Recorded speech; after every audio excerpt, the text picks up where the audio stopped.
আমরা কিন্তু প্রতিদিনই নানান ধরনের ইলেকট্রনিক পণ্য ব্যবহার করি। স্মার্টফোন, স্মার্ট টিভি, ল্যাপটপ এগুলো যখন আমাদের কাজ করে না ঠিকমতো, কিছু বছর ব্যবহারের পরবর্তীতে আমরা কি করি? ফেলে দেই। এবং এই ইলেকট্রনিক যন্ত্রপাতিগুলো তারা তাদের লাইফ সাইকেলের একেবারে শেষে তারা হয়ে যায় বর্জ্য কিংবা ওয়েস্ট।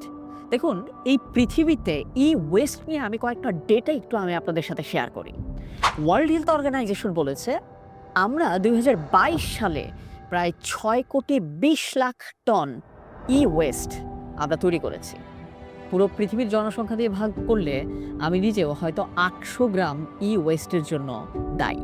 শুধু তাই না, আপনি যদি বাংলাদেশ কনটেক্সটটাও চিন্তা করেন, তাহলে আপনি দেখবেন ২০১৮ সালে বাংলাদেশে ৪ লক্ষ মেট্রিক টন ওয়েস্ট আপনার তৈরি হতো, এবং সেটা ২০২৪ এসে দাঁড়িয়েছে প্রায় ৩০ লক্ষ মেট্রিক টন।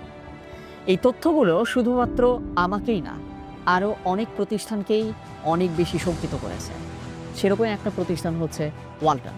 কারণ আপনি যখন আপনার কোনো একটা পুরনো ল্যাপটপ আপনি যখন কোথাও ফেলে দিচ্ছেন, ঠিক সেই মুহূর্তে সেটাও সেই ওয়েস্টের পার্সেন্টেজ বাড়িয়ে দিচ্ছে।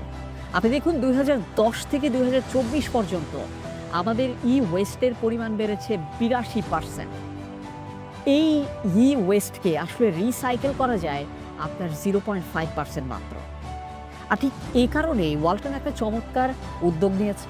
আপনার যদি পুরনো কোনো ল্যাপটপ থাকে, আপনি সেটাকে এক্সচেঞ্জ করে আপনি নিয়ে আসতে পারেন নতুন একটা ওয়ালটনের ল্যাপটপ, এবং আপনার সেই পুরনো ল্যাপটপটা যাতে পরিবেশের ক্ষতি না করে সেটার রক্ষণাবেক্ষণ এবং রিসাইক্লিং সেটার দায়িত্ব নিচ্ছে ওয়ালটন। ওয়ালটন কেন এই দায়িত্ব নিচ্ছে? এই দায়িত্ব শুধু কিন্তু ওয়ালটনের একার না, আমাদের আপনাদের সকলের।